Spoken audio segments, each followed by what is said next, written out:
You guys, welcome to season 2, episode 15 of Talk with Money. I'm so excited. We have a ton of things to talk about today. I want to get right into it. We're talking about sex scandals and everything, you guys. From sex scandals to Gaga to Jada. And so what we got going on? Let's get into it.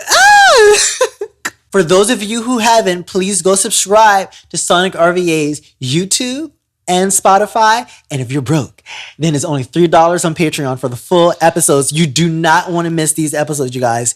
We work very hard. We're on episode 15 and it's season 2 and we have so much more for you. You guys, 101 is out right now on all platforms. You can go get it on Spotify, Desert, Apple Music, Pandora, whatever. Go get it.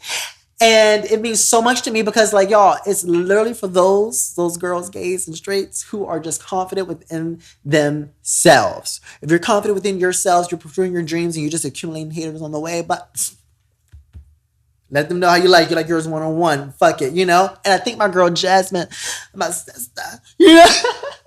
Jokes, but listen, I don't use that word often, but I thank her so much because she believed in this record so much. And I'm just so happy to have her part of this. And that's my girl. Go stream our song, y'all. You guys, welcome to Talk with Money. This is story time on Talk with Money. And y'all, we have a crazy ass story to tell y'all. This story is called That's Why I Fucked Your Dad. Wow. Y'all, let's get into the story. I got my drink. I'm going to tell you a little bit later what I'm sipping on. But yeah, I got my drink right here, y'all. Anyway, let's get into it. I'm nervous. Y'all ready? All right, so I thought I had met the perfect woman. We met in the last year of college at a party and hit it off instantly.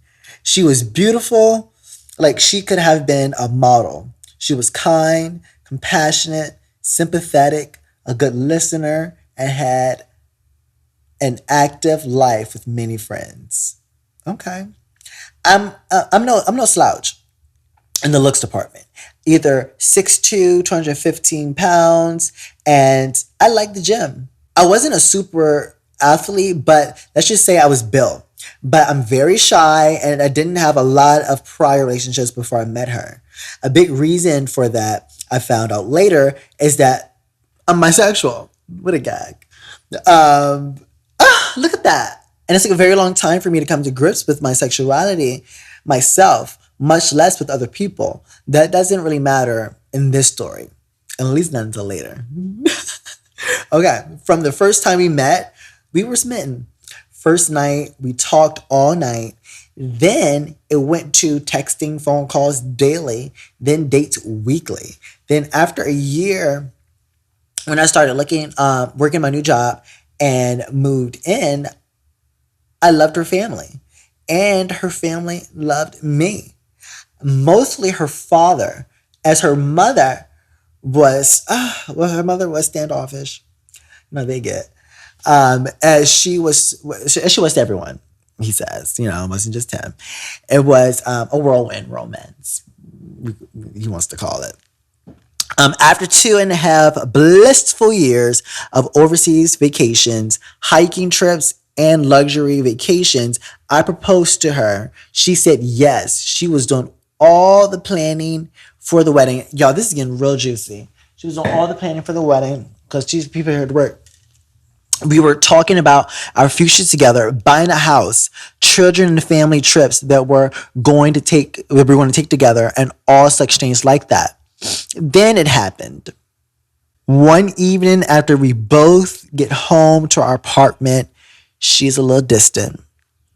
I noticed it right away as we were always very affectionate towards each other. This will only happen about once a week for the first month after proposal. Then it was more frequent. These bouts of ignoring me would only last a couple of hours. Then she would be right back to normal. But after 6 months, she was like this almost every night. Y'all. So let's just talk about this. They got married. He met the family. It's about been like 2.5 years. She's acting a little different now. I don't know if are they barely sleeping together? Let's continue the story. She was still great. Relationship with her family, her parents was still great. But over Thanksgiving, At her parents' home out of town, she was standoffish towards me in front of her father. Now, her father was a very observant man. He pulled her aside to talk to her, and I could hear them arguing. After some heated but muffled words, they returned to the rest of the family and carried on like nothing was going on. I figured I could ask her about it later and did. She was not willing to talk about it and asked me to wait till we were home to discuss it. I agreed as I loved her deeply and thought we could work through anything. Her father was an older but well put together man. Great looks, a real man's man. Remember this for later, y'all. Okay. So back at home, I asked her about it, and she was unwilling to discuss it. When pressed on it for a week, she finally confessed that a guy at her work was trying to get to know her better. She wanted to be forthcoming, so she showed me her phone, and as I looked through it, I noticed that all the texts that would have happened during the time she was withdrawing from me were removed. There was nothing untoward in the text. So I went into her phone settings and turned on her location on her phone. So as we shared the same phone plan, and I honestly thought it would make me see that she was not doing anything wrong. So okay, recap real quick, you guys. So she's getting distant, even more distant during Thanksgiving. A guy pops into the picture that she works with. He goes to her phone in hopes that he wouldn't find anything. He found something. I'm getting stressed. No, I'm getting way too stressed. He found something. The second weekend after Thanksgiving, she had company. She had a company Christmas party. She had a girlfriend pick her up from our apartment as they planned on drinking a lot and had a DD for the evening. A designated driver, you guys. First, it was a restaurant, then the venue of the company party, then a bar. None of this alarmed me until I saw her phone stop in a downtown hotel. At this point, I was miserable. I finally fell asleep due to sheer exhaustion at 2 a.m. At 7 a.m., I awoke and I saw she was still at the hotel. What is she still doing at the hotel? And does she not know that she has to have known that her location is on? I'm burping, y'all. I'm stressed. She has to know that her location is on. What is someone on? Y'all, so he's on her phone right now. He's looking at her location. She's at a hotel. But supposedly a friend was supposed to pick her up. At noon, she finally come home, and I'm going crazy inside. She loves me up, and I ask her about the previous night without mentioning anything about knowing her location. She talks about the restaurant, the party, the bar, but then says she went to her girlfriend's house to crash for the evening. First lie. I'm stressed. For the next 3 months, she has to start working later and later, 3 to 4 days a week. As I start asking her about it, she becomes more and more defensive. I talked to her dad one evening when my fiance didn't come home until late. I asked him about the Thanksgiving conversation, and he admitted to me that he thought she might be stepping out of our relationship because of how he read her body language. He also said that her daughter was being more and more distant with her in their weekly texting conversations. So, y'all, recap. She ends up at a hotel where she shouldn't have been. She lied. He found out that she lied. He didn't call her on the line. He goes to the dad, and the dad gives him some insight on some things. So that's where we're at right now. And not only that, but also before he talked to the dad, he found she's working late all the time now, like extra 3-4 hours later than usual. 3-4 days a week. And like if I was in a position and somebody's working, I'm bringing you lunch to your job. Now it's time for me to get hands on because our relationship is going right down the drain. Listen, our relationship is going down the drain. I'm pulling up. I'm going to be more in your life. I'm going to be FaceTiming you. We're going to figure this out. We're going to let our relationship go down the drain. And who's this person that you're going to go? I'm following you. I'm not letting nobody slip out of my cracks. No dick. Okay. With all the speculation that was going on in my mind, I kept it to myself. 2 weeks later at work, I ended up getting a new project at my company that was going to require me to fly to the Midwest Monday through Friday for the next 5 weeks. This is the last thing he needs. Starting in 2 weeks. It came with an increase in salary, and as I broke this news to my fiance, she was delighted for me. Of course she was, Chino. I didn't think, though, that she was excited for the same reasons I was, so I went online and ordered for more. This ain't dumb. I went online and ordered 4 motion sensor activated spike cameras for my apartment. I put 1 in the living room entry area, 1 in the kitchen, 1 in our bedroom, and 1 looking down our hallway. They were very small and connected to the internet via a hidden network, so they couldn't be spotted on the Wi-Fi network. I secured the cams with the password and waited. On my first week out, she had a girlfriend over for the first 2 nights and never worked late once. The 3rd night, a guy came over. I was enraged. My heart is pounding. I gotta get easy. I'm sitting there in my hotel room screaming at the monitor and calling her every name in the book. That bitch, Then they fucked for first on the couch, then our bed. She did what? She bent 4 ways for him that I didn't know were possible. This bending bitch. What was worse was, as I'm watching them getting on, I'll call her to see how her day went. She hears her phone ringing and holds her hand up for him to stop and answers the call.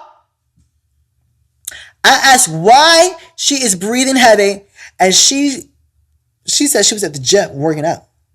As soon as the call is over, she goes right back to it. So let's file. She don't give a fuck about him. If she can do all that, like fuck this guy, answer the call for her main guy, who bet that they both share and paid on, talk casually, like nothing is going on, like she don't have a dick up her ass, it's file. I hope he throw this bitch away when he get back home from this 5-week thing. And how dare his job? He should explain what he was going through at home with his job. Like, I would not, if he get back, I'm not going on 5 weeks. I'm not doing it.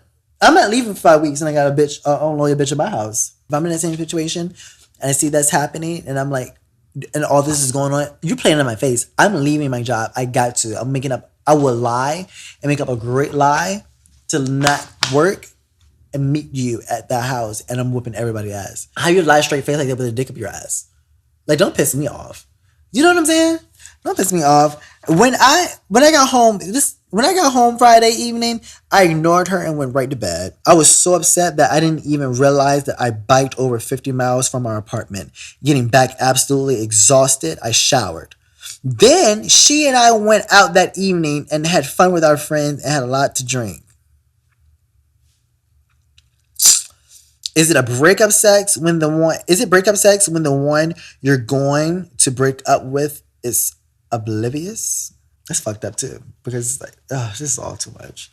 This makes me not want to get in a relationship. Because I'm confronting mine. Even if I confront you, doesn't mean I don't want you. We just need to hash this out and figure this the fuck out. Because now I got to point to people and I need to fuck you better. But I can't have you. And then you also need to know there's cameras in my fucking house now. And also you need to know that you need to know that I know that you haven't been staying late at work. You've been doing everything else. And also you need to know, I know that for sure, because you had a bitch over the house. The first 2 nights that I was gone, I had staying over there.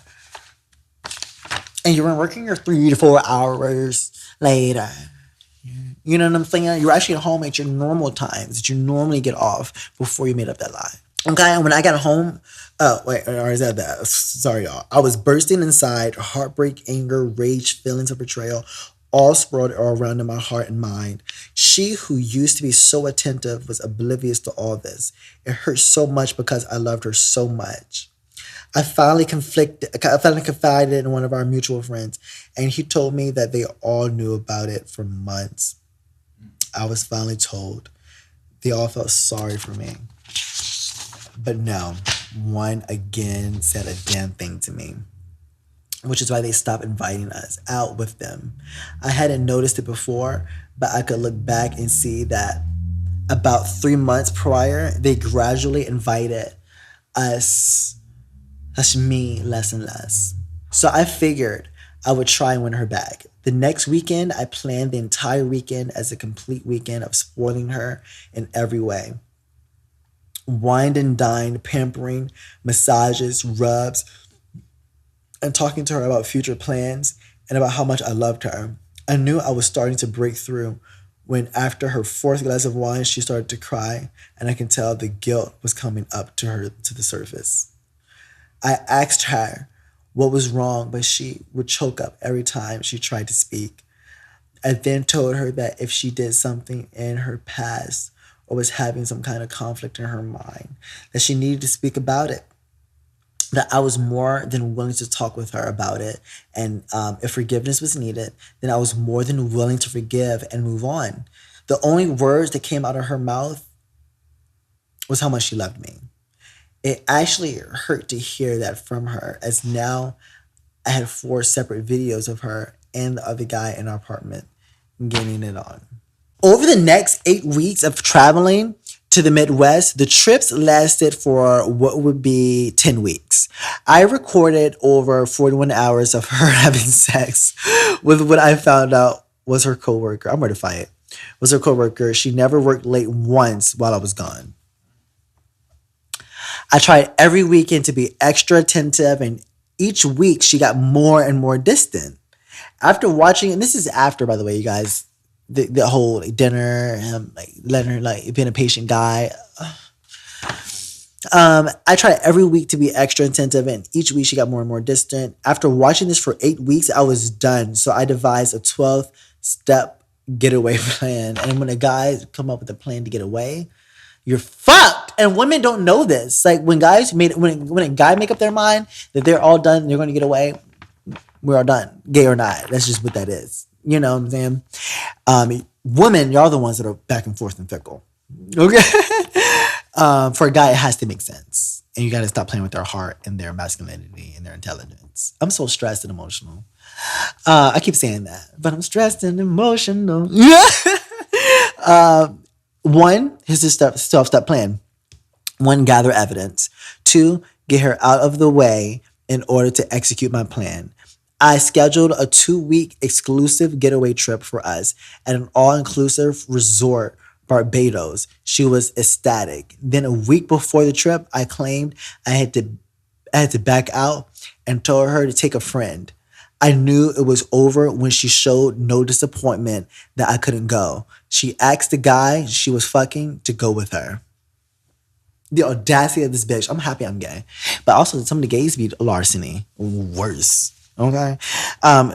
Terminate our... Number 3. Step 3 to devise it for his plan. Terminate our apartment lease. It would expire 3 days into her trip. And I was the sole signature on the lease. Smart. 4, find a job in another town.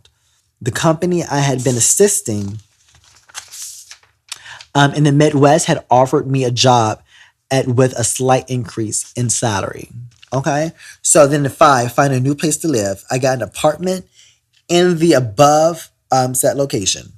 Okay? When she is gone, perform the following. No, you'll keep up with me. Come closer, okay? So take her to the airport, go back home, and pack all her things. Same day. Okay? 6, take her to the airport. Oh, wait, that was 6. 7, sorry, y'all.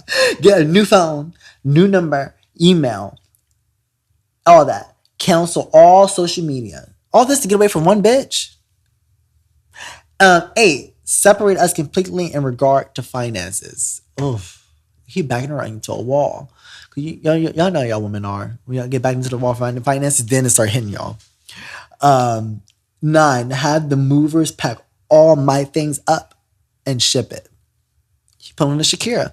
But Shakira packed up the house. Y'all saw Shakira packed up the house? Okay, look, 10, take all her things to her mother's house 600 miles away. Tuesday through Saturday. You got a plan. Give her father evidence. And then 12, start my new life. Let me take a drink on that. Cheers to that. Cheers, sir. But we ain't done yet. Keep up with me. We're almost done the story, y'all. Okay? The biggest turn I hear is yet to come. So, I never cried so hard in my life, he said. I left our apartment for the last time. It took 10 hours to get to her mom's house. What happened when I got there, I was not prepared for. I arrived at her dad's house around 8 in the evening. I figured he would be surprised to see me since I was coming down unannounced. Since they lived in a gated community, I had to buzz his house from the front gate. So he was waiting for me outside when I drove up. And I had the dad waiting for him outside. I could tell that he had been crying when I walked up to see him. I asked him what was wrong, and he hugged me, bawling that he thought his wife was cheating on him with a trainer she had hired. Dumbfounded, I just held him for what was probably 10 minutes. What the hell is going on around here? When he finally composed himself, I asked if we could go on a walk and talk. Oh no, go in and talk. Sorry, go in and talk. My eyes deceive me. It's the hitting. We went in and I asked where his wife was. He gave me all the indications that he had picked up on, and apparently it had been going on for about a year. After doing a little bit of research, we found a credit card whole charge for a 5-star hotel that was only 20 minutes away. One call later confirmed his wife was in fact there for a 4-night stay, cheating with her new lover. So everybody's fucking cheating. I'm ready to get fucking pissed. 2 peas in a pod, I said. What? He responded.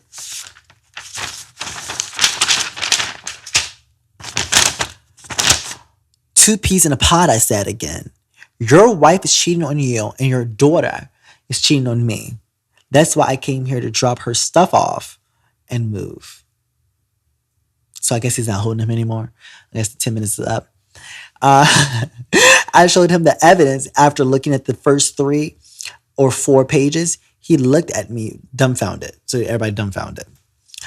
Everybody dumbfounded and everybody cheating. Why the men so dumbfounded and the women just out here cheating? It should be the opposite. It's always something going on. We both hugged and cried for a good 30 minutes. At that point, he said, stop crying.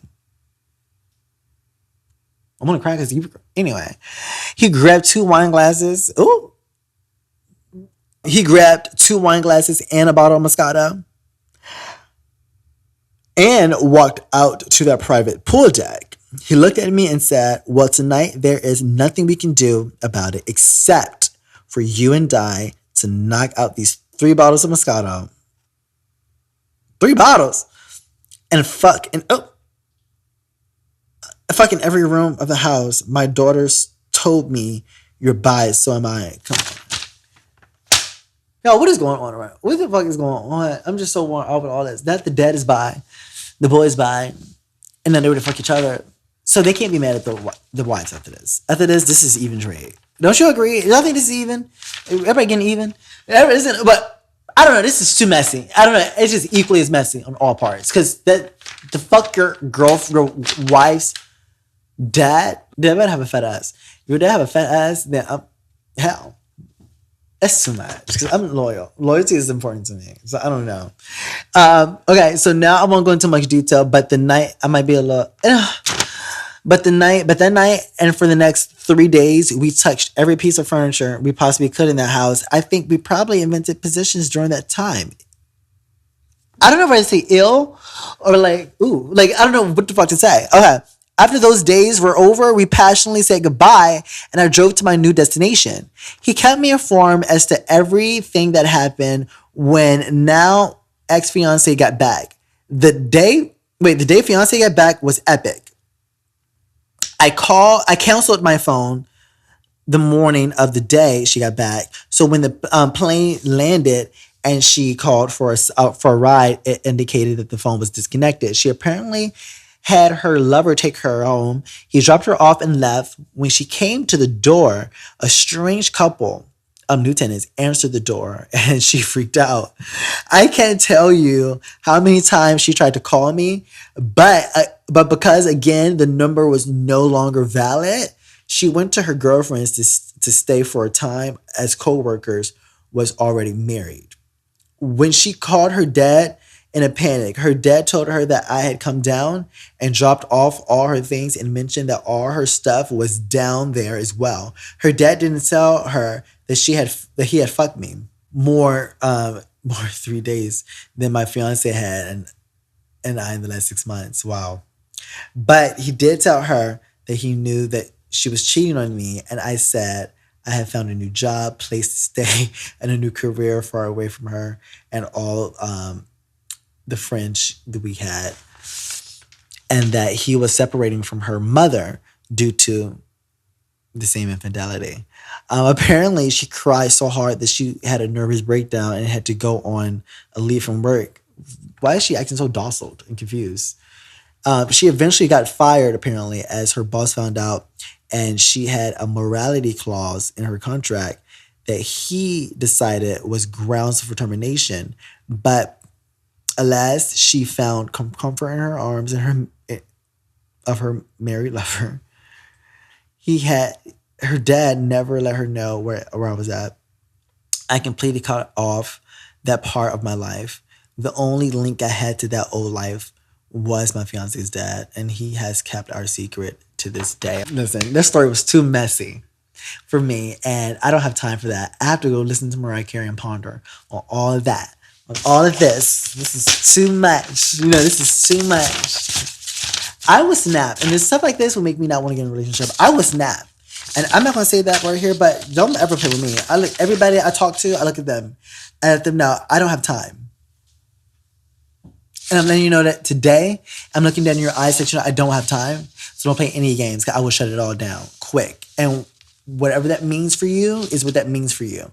Like whatever quickly means, whatever I got to do to quickly shut it down, I'm going to do that. So I don't know what I'm going to do, but I know I'm going to quickly shut it down. And so I don't have time for those games that they were playing with each other. I don't have time for it. Y'all, that was story time. Messy. Happy Pride Month, y'all. Fuck. Happy Pride Month. Happy Pride Month. Messy. All right, you guys. And that wrap up episode 15, season 2 of Talk with Money. I'm so excited. And I hope that you guys enjoyed this. I hope you guys took inspiration from this and a little bit of wisdom. But I hope I made you smile. So y'all have a good day. Bye. See y'all next episode.